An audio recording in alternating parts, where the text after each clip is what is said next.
En tout cas, ce deuxième tour des régionales coïncide avec la date marquant le mois des attentats de Paris. C'était le 13 novembre exactement. Alors, dans quel état d'esprit a-t-on voté, par exemple, dans le 11e arrondissement de Paris, théâtre des attentats du 13 novembre, mais aussi de janvier dernier dans les locaux de Charlie Hebdo. Joseph Emmanuel.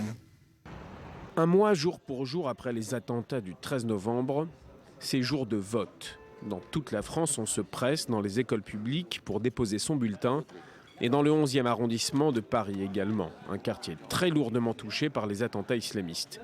Et pour aller voter dans ce quartier, impossible d'éviter les lieux martyrs. Les Parisiens se recueillent encore aujourd'hui, comme chaque jour devant l'entrée du Bataclan, transformé en lieu de mémoire, un sanctuaire de fortune où les blessures sont encore fraîches. Je trouve que c'est toujours un peu difficile quand même. La plaie n'est pas vraiment refermée. Je pense qu'il faudra un moment, malgré tout. Ici se croisent les boulevards Voltaire et Richard Lenoir. Silla y passe chaque jour et chaque jour il pleure, nous dit-il. C'est trop triste. Les gens qui font ça, ce sont pas les musulmans. C'est des faux musulmans. Et dans l'arrondissement martyr de Paris, les centaines de bouquets de fleurs, de peluches et de mots viennent rappeler avec plus de violence la barbarie qui a touché Paris. Les élections semblent éloignées des préoccupations des Parisiens, mais il faut bien aller voter. Nous sommes rue Alphonse Baudin, précisément entre les locaux de Charlie Hebdo et le Bataclan, à quelques centaines de mètres de ces lieux qui ont connu la barbarie islamiste. Ici, plus qu'ailleurs, la sécurité est dans tous les esprits. Sécurité en priorité pour moi.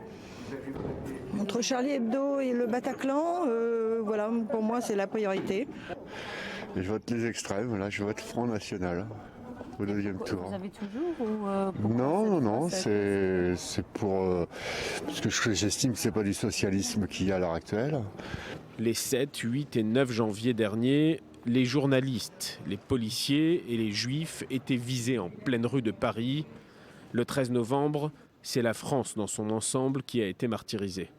Beaucoup de tabous tombent. Les Français se réapproprient les couleurs de la France et beaucoup se demandent si les résultats des urnes porteront l'empreinte des attaques de Paris. Et bien sûr, les conséquences de ces attentats se font toujours sentir un mois après en France. Réouverture timide des sites visés, état d'urgence toujours maintenu. Et révélation aujourd'hui sur le nombre de badges retirés à des employés d'aéroports de Paris pour radicalisation. Maël Benoliel.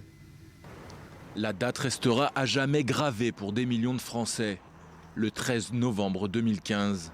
Un mois après les attentats qui ont fait 130 morts et des blessés par centaines, la France reste durement marquée. 60, c'est le nombre de blessés toujours hospitalisés en Île-de-France. En tout, ce sont près de 800 patients qui sont passés par les hôpitaux de Paris ces dernières semaines pour des consultations psychologiques. Si la reconstruction physique se met en place pour les rescapés et leurs proches, la reconstruction psychologique prendra, elle, beaucoup plus de temps. Des terrasses de café typiques, le stade le plus prestigieux de France, une salle de concert rock mythique.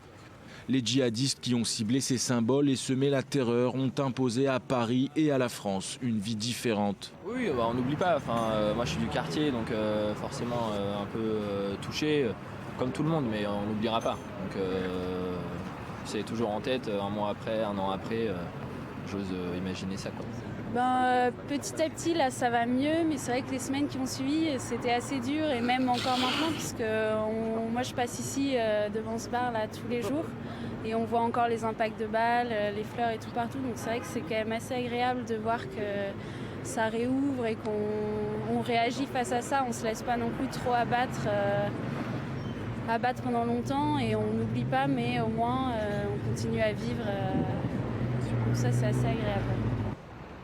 Militaires patrouillant dans les rues, gardes à l'entrée des magasins, voyageurs devenant suspects aux yeux des autres, sursaut lorsqu'une moto pétarade ou qu'une sirène de pompiers retentit. Désormais, les Français doivent composer avec la menace terroriste de façon quotidienne. Même si l'enquête avance, l'état d'urgence de son côté fait polémique. Immédiatement décrétée par le gouvernement puis prolongée par l'adoption d'une loi express, cette mesure est de loin la plus spectaculaire prise par la France. Cette dernière court jusqu'au 26 février. Une mesure qui pourrait être prolongée au-delà alors qu'elle autorise la police à s'affranchir d'un contrôle judiciaire pour ses perquisitions ou ses interpellations. Ce dimanche, le PDG d'Aéroports de Paris, Augustin de Romanet, a confié que 70 badges d'agents sur les 85 000 travaillant sur les zones les plus sécurisées de Roissy et d'Orly ont été retirés à leurs porteurs depuis les attentats pour cause de radicalisation.